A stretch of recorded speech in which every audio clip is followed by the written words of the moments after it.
So we stay right at the end, or will we Yeah, off? because I don't think there's any part plus like we're doing that Sleeves outside directly people in. I think one job which is to get back in London, which is probably about midnight. Okay. If you don't make that, then That's not too bad. the A17 is really horrid. Actually, travel back a few times. Fridays are not, they used to be, the traffic's much easier on Friday. Yeah, I think this is good. Thursday. Yes. Oh yes, he was. You're right.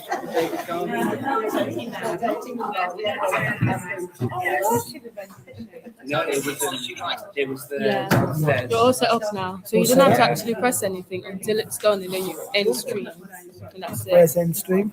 End stream is here. So it is. Yeah, So it's streaming now. we're streaming now because it's only 6 minutes to 2 Is anyway. it? It's streaming audio as well as Audio and yes, so these two, as long as they're like this, you hear and see people will hear and see everything. Don't sit here swearing about No, anything. no. Okay. I think I can turn this on.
I don't seem to have a microphone.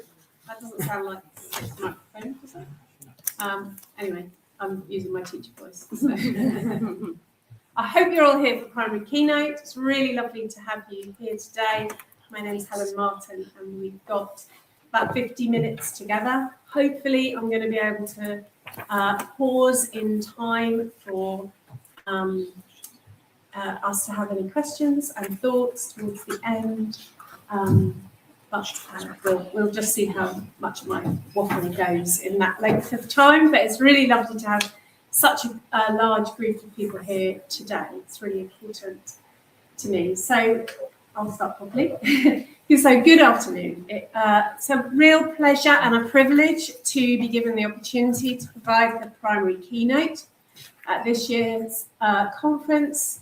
And it's a huge thanks to Catherine for inviting our committee, Early Years and Primary Phase Committee, to lead the lecture today. The geography has always been a subject concerned with place, environment, and relationships between people and the earth. But at this present moment, those relationships seem particularly urgent. We are living in a time that scientists increasingly describe as a climate emergency, when environmental systems are changing rapidly and societies are being asked to rethink how they live with the planet. And in this lecture, I will be clear. Geography in the primary phase must move beyond knowledge transmission to become a values-led, relational and agency-driven subject. The centrality of our subject is vital in supporting young people as they begin to develop their knowledge and understanding of the world in which we live. In a complex and regularly distressing world, how do we as educators enable young people to grasp this particular nettle rather than push it away and become too scared to interact with this subject with all its facets? During this lecture, I will develop the concept of geography as a values-led subject and what it affords to us all, and how the love and care of our world will enable us to move forward into their futures. We will explore a focus on outdoor, active and playful experiences. We'll explore the inclusivity and diversity of our subject and how this can gather each and every learner, whatever their own lived experience, into that community of learning. And to focus on our responsibility as facilitators of that learning in bringing agency and worth to learning through relevant geographical inquiry. And I will hopefully finish early enough for us to have some chat. A picture of some of our amazing EYPPC colleagues on the screen. I'm fortunate enough to be chair of the GA's Early Years and Primary Phase Committee, and as a voluntary membership group, we work hard to ensure that we are giving as much back as we can to colleagues in the classrooms. Hopefully you will all have seen the inspirational Jog Live webinars, of which there are now 30 of these 1-hour completely free webinars on a range of subjects for ourselves as primary practitioners to take into our classrooms. And the Jog Live team are here today, and thank you for your amazing work. For EYPPC, we are most interested in creative outcomes for curious learners. We are interested in inspiring teachers and educators to think freely and with innovation to develop a curriculum for our future citizen geographers. Before becoming a geography and leadership consultant, I was head teacher of 2 small rural schools in West Sussex. And of course, my lecture pulls from all of those 18 years of experience of leadership and 32 years of being an educator. Of course, in that time, curricula have changed. Education has changed, and most importantly, the young people that we are teaching have changed. In order to be here today to give your primary keynote lecture, I have been doing what Isaac Newton told us to do. If I have seen further than others, it is by standing on the shoulders of giants. I don't believe I do see further than others, but I do know that as a committee, we firmly believe we are stronger by standing on the shoulders and quoting the words of our colleagues, past and present, and taking these into our collective educational futures. This is a really lovely photo that I found on the GA website, and many of you will recognise people. The gentleman on the left is John Holocka, who sadly passed away reasonably recently, and was a president, I think, at the time that this was taken. Fran, our amazing ex-president, is also here in that picture. Simon Cattling, another fantastic stalwart, who I will quote in a minute, of primary geography, and Margaret McIntosh, and her nephews, tucked in there. A very young me is also in that picture. It's just rather frightening, but there we are, along with other friends within that photo. I speak to you, therefore, by doing just that, by recalling the first GA publication that I bought and used religiously as a Year 3 teacher in Bexhill-on-Sea in 1993. And it was Placing Places by Simon Cattling. From that moment to today, the works of these giants guide and enable us to think more deeply about our subject within the primary curriculum. As a committee, EYPPC advocate for and constantly remind ourselves of those giants in geography. Perhaps we are guided by the values-led leadership of one of the most remembered geographers of our history, Sir Ernest Shackleton. So whether we are forcing ourselves across the Weddell Sea or facing a newly created curriculum in the summer, my lecture will hopefully give us some hope and courage for our values to shine. I hope that I will be useful to you and challenge your views as educators.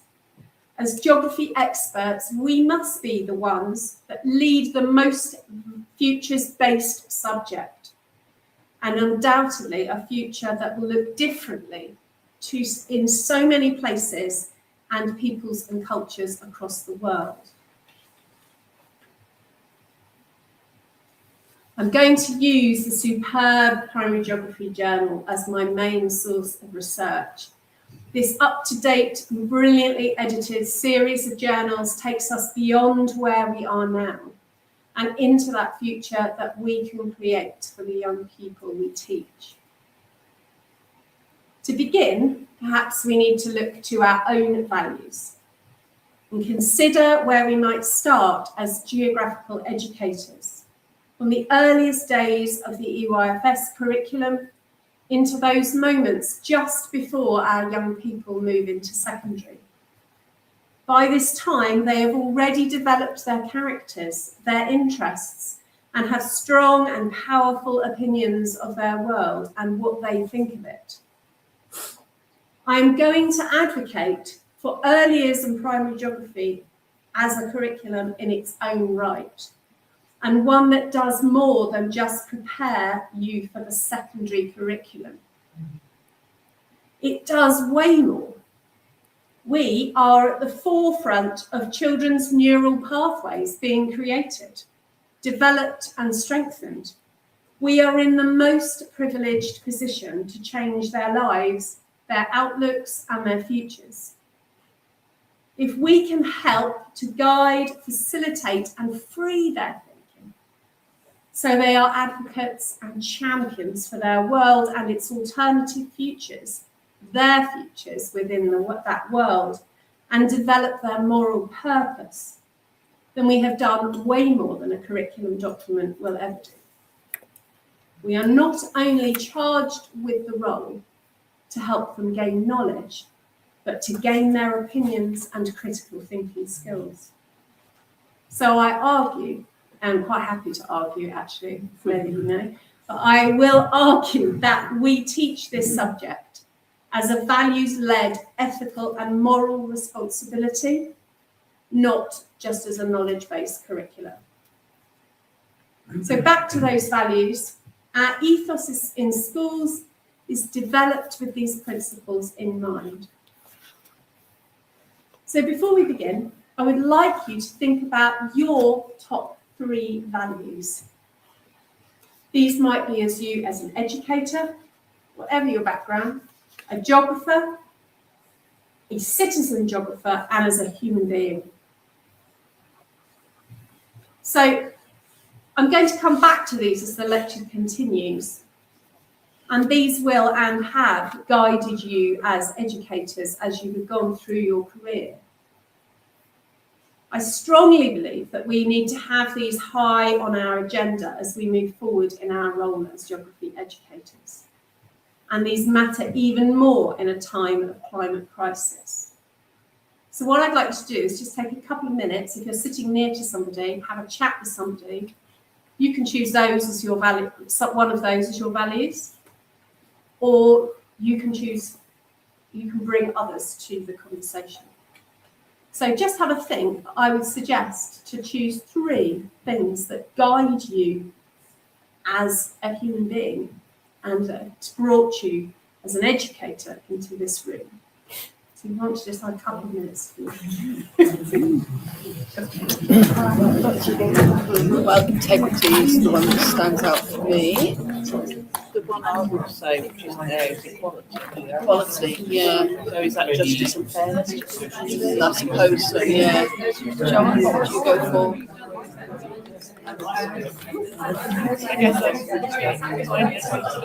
It's difficult, isn't it?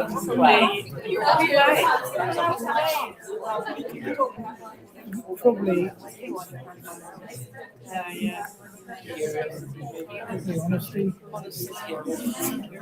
Sort of links to integrity for me. The 2 of them talk to each other very closely. I think justice and fairness is probably my next one. I think justice and fairness and inclusion are quite similar. They are, yeah. So I would stick those together and say they're one personally. So that would be one of mine. Yeah. I think maybe respect would be another one of mine, especially the sort of respect Helen's talking about. Okay, is there anyone that would like to share 1 or even 3 of your core values that you've brought to us today? You'd like to share that conversation with us?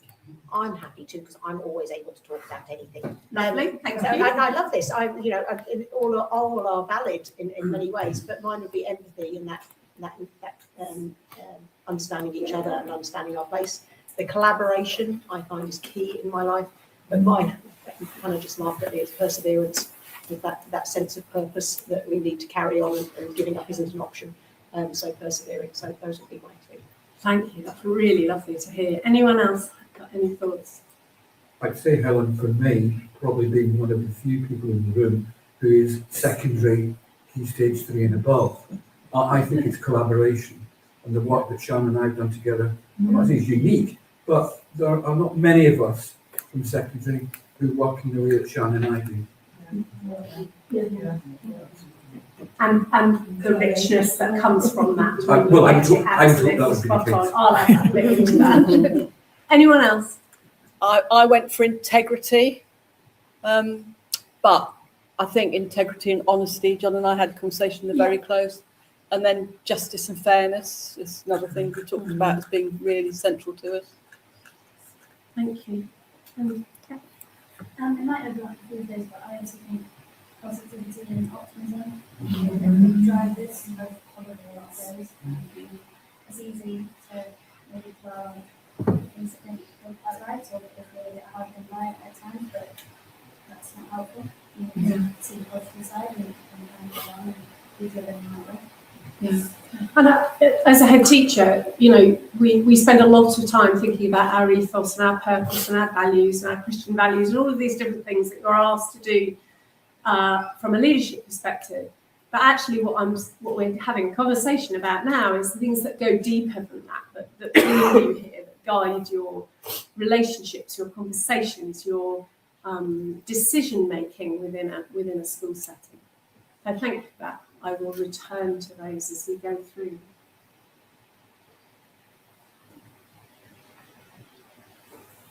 So for those of us working in education, the moment presents both a challenge and a responsibility, where many of you have been talking about.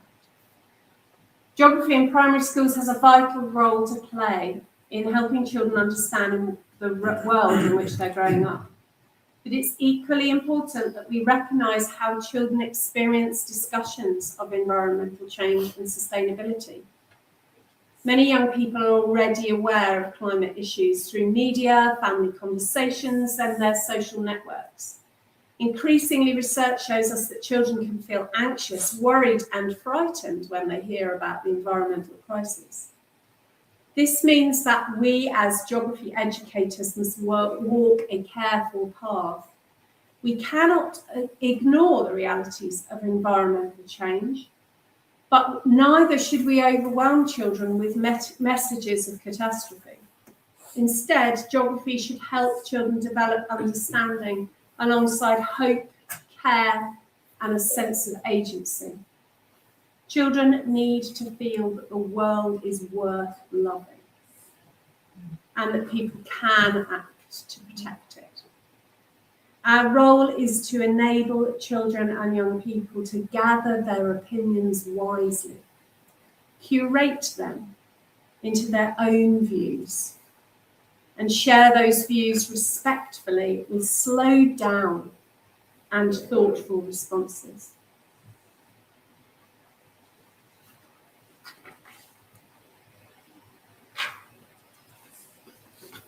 Those who know me will know I've spent a lot of time in the woods, so many of my photographs are woodland-based. One of the most powerful starting points for this work lies in the children's existing relationships with place. Research by our long-standing and highly respected committee member and ex-GA president Simon Catling reminds us that children arrive at school with what he describes as their personal geographies.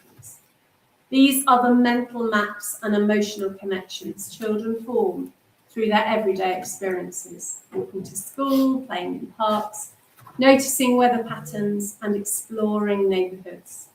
Long before formal geography lessons begin, children have begun constructing their own understandings of place, and it starts at the very early age as they navigate their home and local neighbourhood. These early experiences matter enormously. When children are given the opportunity to explore their surroundings, they notice details that might otherwise go unseen. They notice the way light falls on buildings in the morning, the sound of wind moving through trees, the insects that they discover beneath stones, and the changes that occur as the seasons pass. These small observations, which encompass that early years curriculum so well, help children recognise that the world is alive with patterns, processes, and relationships. Nurturing this awareness of their place in the world, beginning with their most local experiences and moving to the most distant, becomes especially important. Environmental concern does not grow from statistics alone. It grows from experience, attention, and affection. Before children can feel motivated to care for the planet, they must feel connected to it. The Forest School Association created 6 guiding principles in 2011, when I was fortunate enough to be one of their trustees as they set up the organisation. Their 6 principles have developed and deepened in the intervening time, and it is this one I'm always most guided by. They name this their nature principle. And it is that development of the relationship between the learner and the natural world that is so important. As a forest school leader, taking children into the local woods for 16 years, this was my overarching guiding light. The principle and the pedagogy should indeed guide all learning that is outside, whether that be outdoor learning, forest school, or geographical fieldwork. If you care deeply about a place, you will grow to love it. work hard for others to love it as you do. And most importantly, you want to keep it safe. Geography therefore begins with helping children notice, appreciate and love the world they inhabit. However, we must also acknowledge the emotional complexity of this moment. When children hear adults speak about environmental crisis, they feel uncertainty about the future. Geography should enable pupils to explore environmental challenges while also maintaining a sense of optimism, heard from one of you today, and possibility. This means that the narrative of geography education should not be one of despair. Instead, it should emphasize understanding, creativity, and collective action. Children should see that while environmental problems are serious, they are also problems that people around the world are actively addressing. It's our role to help children to see they can make and play an active part in that movement too, and how their collective wisdom and responsibility will make a difference in a small way in their own sphere. Geography becomes a subject not about understanding the world, but about imagining how it could be improved. Heading back to our thinking about ethics and back to the richness of the articles of the Primary Geography Journal, I'll use one of the many articles from our own very highly respected ex-president Fran, who I'm very fortunate enough to have in the audience.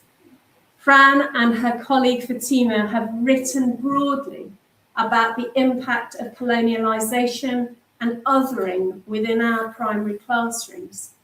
This article from 2020 brings these thoughts clearly into alignment and offers guidance on being hospitable classrooms, where conversations are invitational and relational to the participants within it.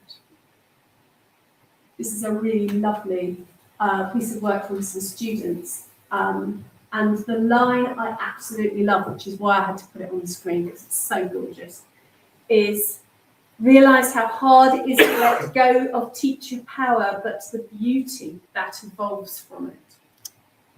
And that's such a strong message, isn't it, to take into our own classrooms after today. We are invited to stand back and let the voices of the young people in our classrooms rise to the surface and bring every lived experience high on top of our educational agenda, to leave behind the prejudices of our own experiences and create a forum where all learners in one space become a community of inclusion and mutual respect. Fran and Fatima write, schools and classrooms are not culturally neutral spaces. They are dominated by mainstream ways of being and knowing, and it is the teacher's job to make a conscious effort to create them as spaces of democracy and belonging. By changing that focus and altering our relational understanding of those spaces, we can dare to provide more than a knowledge-heavy demand, but one that brings a refreshing and enlightened opportunity. We place to one side the concept that this is our classroom, and this is what you will learn, to one of an ethical understanding that everyone's views are not only important, they should be dominant in our development of understanding. An opening up of our learning spaces into one of belonging rather than othering is an opening and enriching opportunity for everyone who steps within those walls. Inclusivity and a focus on what difference brings us stretches wide into the ethos of our schools. Young people who want to learn and want also to be heard, whether they be neurodiverse or neurotypical primary child, deserve the opportunity to each be heard in their turn. perhaps we give additional time, not just an adaptation, to the views and creativity, the opinions and fierce determination of those children who not only want to show us their true selves within the grounding of a muddy outdoor experience, or those who need the quiet of nature to excel, and those young people who want you to hear them rather than to read what they have struggled to write down. Geography in our primary schools does all this for us. We can stop, we can slow down and begin to hear what is really going on in the minds of other citizen geographers who eagerly engage with us. I was talking last week to the inspiring reception teacher from my old infant school. She takes all of the 60 children, tiny school, out every Wednesday still. A concept developed in the time when I was head. We proudly called this Wild Wednesday, explored the South Downs, and it encapsulates geography fieldwork, scientific inquiry, exploration, language advancement, friendship and collaboration every single week. She told me of a wonderful 4-year-old. He's been in school for 6 months, and how he knows many plant, trees and fossils to be found on the South Downs. He's struggling to develop his phonics skills beyond the initial phonemes, and the digraphs are leading him astray. Those of you who are in that moment of phonics experience will know that move from one to another and how tricky that is. He's a strong auditory learner, and he needs the work to hear the words and sounds. The family and my amazing assistant head, reception teacher, are working closely, obviously, and how they can use his expertise in the outdoors to inspire him with the incredibly dry little Wandle phonics scheme. You will be pleased, I'm sure, and not surprised, that the answer lay in the mud in his garden and the sand on the beach, where he is searching for fossils on the Jurassic coast as we speak. We should remember, therefore, that to hardwire the minds of our busiest young people, we must start from where they are. They must be writing and drawing and experiencing in the things that matter to them. To remind them that their interests and their fascinations are the ones that matter, and that we will bring the curriculum, whether it's phonics or geography or anything in between, to them.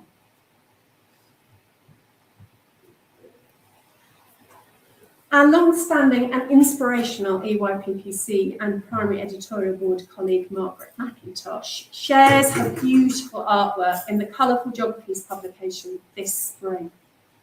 Margaret explores how geography can nurture pupils' sense of wonder by encouraging them to see the world as a work of art. Drawing on her experience as a teacher and a geographer, she argues for a renewed focus on aesthetic appreciation, using fieldwork, art and observation to deepen the pupils' connection with landscapes and promote well-being. Again, a way to love the world, this time through our artistic talents and developing not only an art sketchbook, but a geographical one, seeing patterns everywhere, albeit in human, physical and environmental themes. That development of well-being when in emotional contact with a place, bringing their own sense of worth, belonging and focus to the place that they see in front of their own eyes. It is our responsibility also to let them know that these images are real, not falsely created, and that children know the difference. Engaging with an emotional intent, bringing their own creativity to the art and explaining it to others with geographical understanding becomes deeply embedded in their knowledge base. Margaret clearly states in the most vital component in her article that we must also remember that beauty is in the eye of the beholder. And whatever interests young people, makes them curious and engaged questioners and learners, is important to them. It is not our view as educators that should overpower their interests, but it is their view that we should advocate. If they want to create the work related to changes that seem unimportant to us, We do not stifle them. We remember to listen, be open to their geographically sourced opinion, and give them the space to develop their views. Geography education should provide pupils with conceptual tools that allow them to understand these global systems. And in the context of climate change, this means helping children even more every day. Their knowledge has to be underpinned by experience. Outdoor learning plays a particularly important role in helping children build positive relationships with their environment.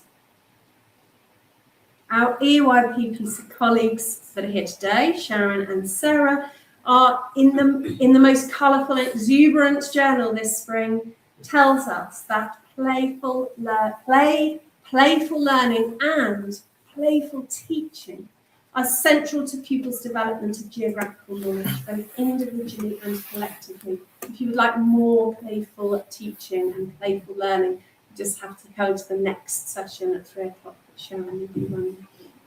They're concepts that the youngest children develop their worldly understanding in a playful and wondering way. These explorations provide children with a depth and a love of explorative curiosity. And I know you'll be reading their amazing manifesto for play.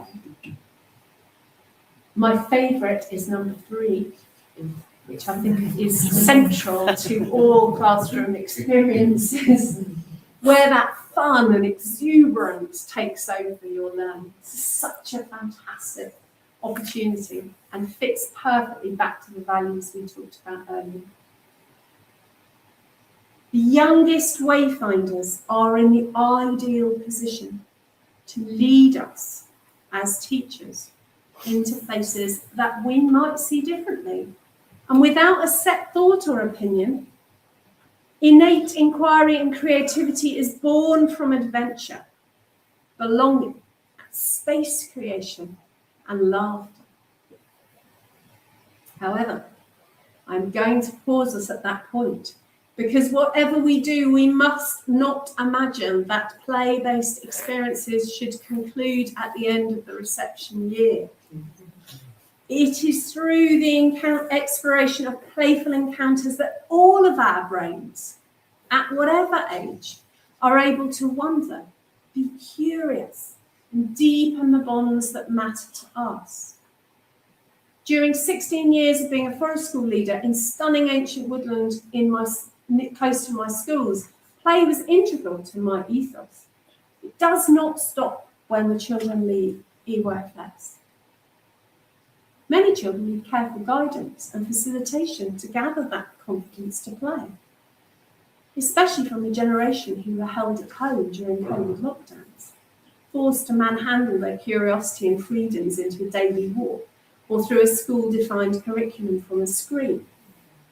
Play gives us all the opportunity to experiment, to get things wrong, to explore possibilities, to be endlessly curious, and to question over and over again, till we make sense of our world and how it presents to us at that moment in time.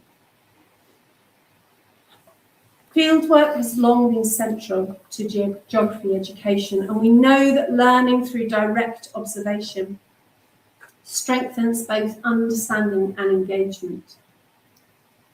These experiences do more than offer us geographical skills. They help children build relationships with the places they inhabit. In primary geography last autumn, Dawn Thomas of Nature Day, who I'm really pleased is here, gave us this article with this fantastic quote, which I'm going to let you read while I slurp my water.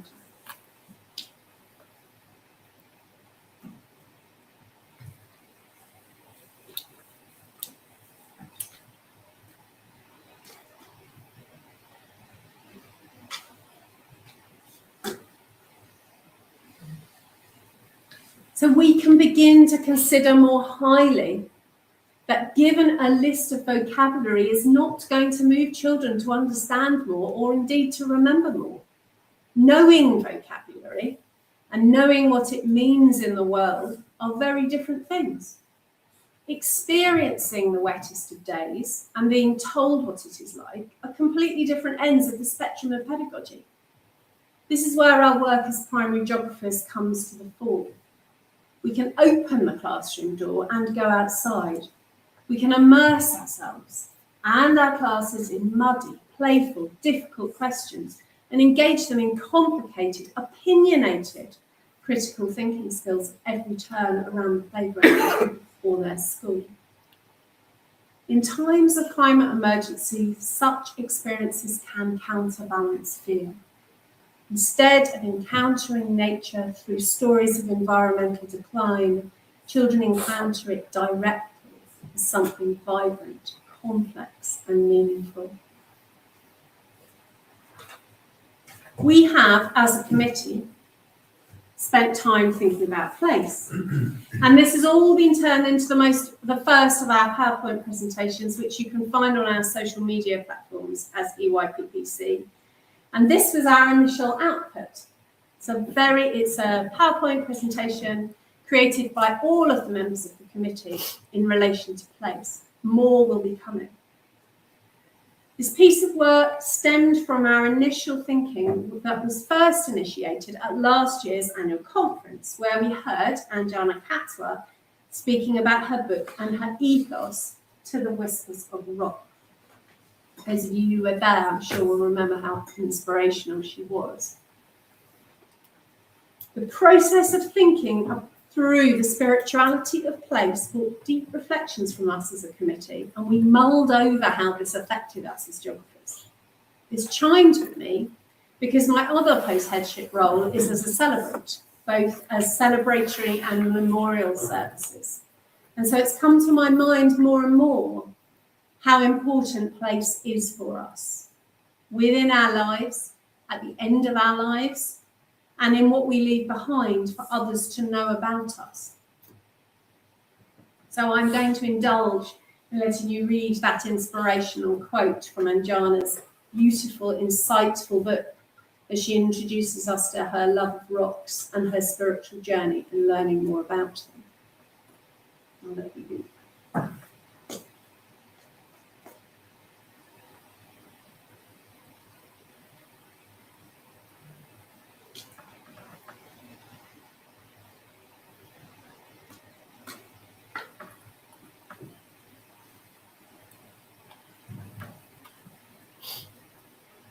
Throughout many sessions today, throughout the conference, we've used the concept of treating nature as my own kin. That's come back through quite a lot of different opportunities throughout this conference. Through inquiry, pupils investigate questions, analyse evidence, and develop explanations of their world. These inquiries are important because they shift the narrative from helplessness to understanding. When children investigate real questions, they begin to see that environmental problems are complex, multi-layered, perhaps like the rocks that Anjana is talking to us about, but also open to solutions. Our role is to cover the curriculum, and I'm not going to argue with that. However, research tells us that it is far more than this, and that young people do need a reason to care. One of the most significant contributions geography can make in the context of climate emergency is helping children develop a sense of agency. Agency refers to the understanding that individuals and communities can take action and influence change. Children need to know that their choices and actions matter and that they are heard. In fact, it is these small choices that make all the difference to our youngest geographers. Here I can use the example of Forest School to develop this concept. When I first began leading and facilitating Forest School, we would always have a fire. As you can see in the photos, it's an important time. Sharon, you are in the left-hand photo, when you and Helen came to my woodland. You can see that it's really important to sit round, it's a circle, it's a community within that circle. We sat around the fire circle, we gathered dry firewood from around the site. About 5 years ago, I suddenly looked at this weekly habit in a very different way. How can I teach sustainability, understanding of nature and biodiversity of the woodland while burning it every week? This began with a young man. He was inspired to collect all the dead wood sticks that had fungus growing on them. He laid them out in a long line, similar to a tally chart in a sunny part of the woodland. Each week he found more, and the tally grew. The issue that you may see coming here is what happened when someone else wanted to gather his sticks for firewood. But this stirred us all up into thinking in a different way. Standing deadwood is one of the most important habitats in a woodland. These branches stay attached to the mother tree in many species, particularly in hazel, with the sun shoots that grow skywards remaining vertical. Some stay alive and growing, of course, and some die and begin a process of decay. If you gather this standing deadwood, you have the perfect firewood. Dry, available from the ground, and easy to carry. However, what else are we doing by gathering it? What are we losing at the same time as gaining a fire? We changed our weekly habits. We had a fire once in every 6-week block.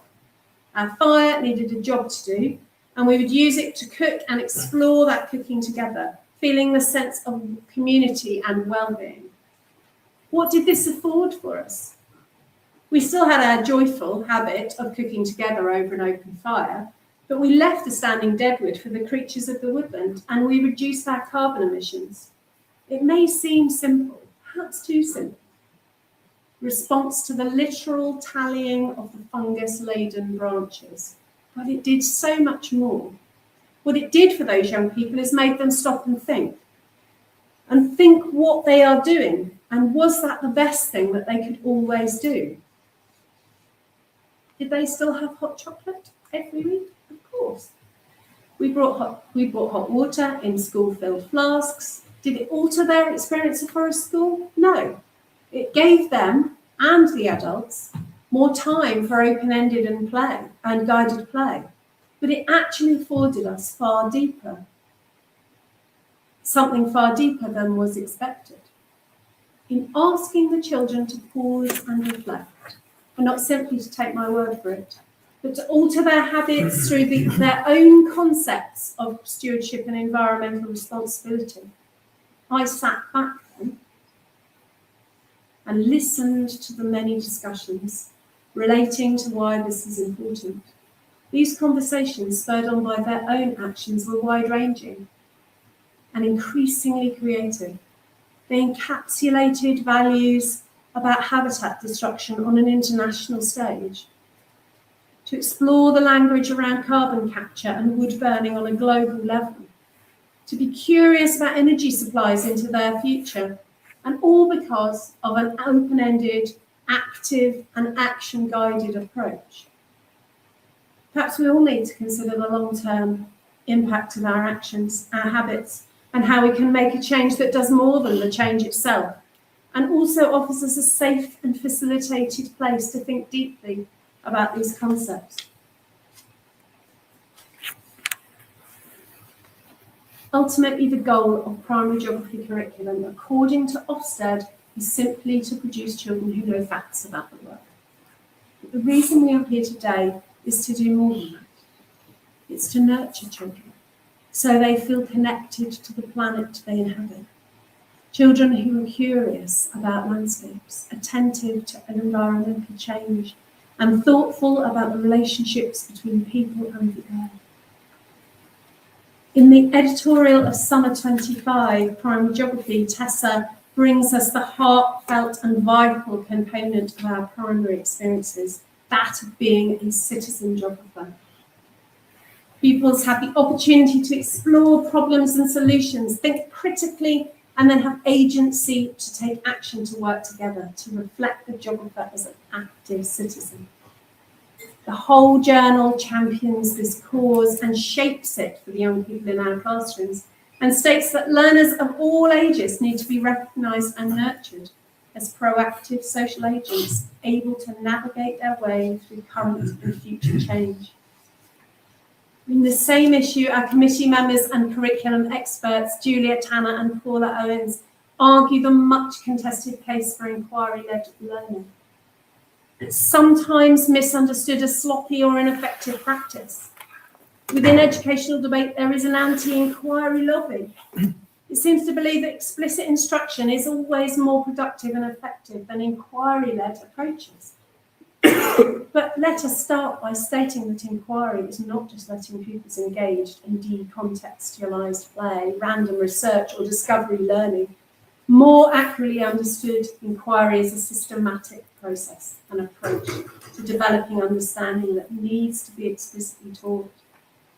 We should hear their focus on rigour within inquiry and remind ourselves of the structure and systematic approach to this pedagogy. But also, they would wish us to focus on the fact that within this rigour, we offer our freedom of opinion, which is vital to the children growing up in today's ever-changing society and landscapes. So, before we finish, let us return to our values. I'm hopeful in this lecture you have let yourself drift into a geographical, spiritual, empathetic, gentle response to our own place within the world and the role we all take as we step from here today. If we can help children develop curiosity about the world, appreciation for its beauty and complexity, and confidence that people can work together to care for it, then we are giving them something profoundly important. We are helping them see that the earth is not simply a place they live on, but a world they belong to and can help protect. Perhaps with that in mind, we can also see that the early years and primary education is not just a curriculum, but an opportunity to encourage and guide gently the views of our youngest citizen geographers. We must remember that this is what geography offers, what it affords us all and its importance in our lives and those of our children and their future. Is it a matter of the knowledge that we teach, or a case of how we manage our hospitable classroom spaces, indoors and out? Or is it much deeper, spiritual and ethical, relational experience, where we delve not only into a subject, but as an offering of thought, our presence in this place, and the impact we make on the world and each other? Thank you. We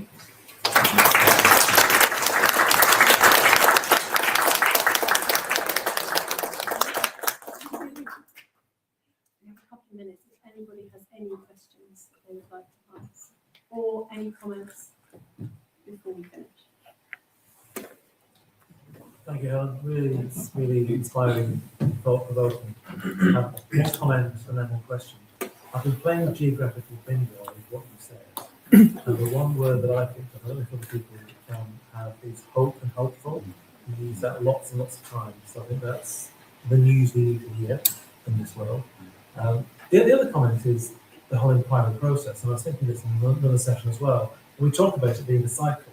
I was really thinking today that so often it's actually quite linear, and at that end point rarely returns back to the beginning again and forms a cycle.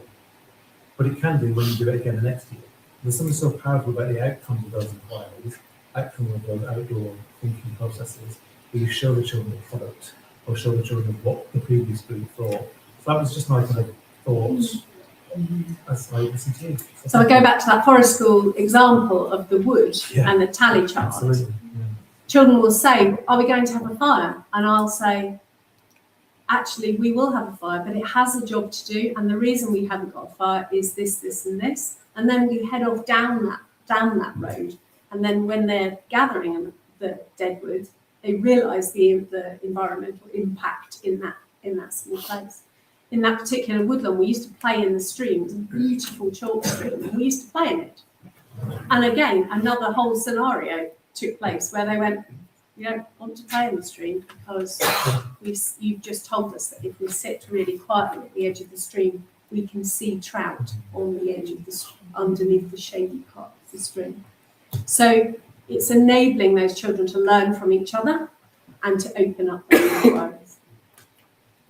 So I've got a comment, something I'm going to take away. I'm a stage 2 practitioner, always have been, and I think when you mentioned that playful geography should not stop, and I think in Key Stage 2, we get so overwhelmed with delivering the curriculum content, we forget that we need to play, like we take the children out, we're doing the field work, but we forget they still need that time to connect with the place and be playful. And I think I'm going to really take that away from the lecture today. That was really good. and it's about mistake making and how they feel about that, Yeah. their own experience, and whether it's, and you can't make a respectful opinion unless you've explored it in that safe space. There's something there to do with the work that we do with our colleagues in schools as well, in staff meetings, isn't there, around being playful with our other adult humans, because we all have a play need as well. Yeah. And it's a great way of getting colleagues on side and being advocates for geography, to give them the space to be playful. Thanks, Mum. As a secondary science teacher, I loved it. And we need more of it. We need that connection. Thank you, everybody. I'll let you go to the next thing. It's lovely.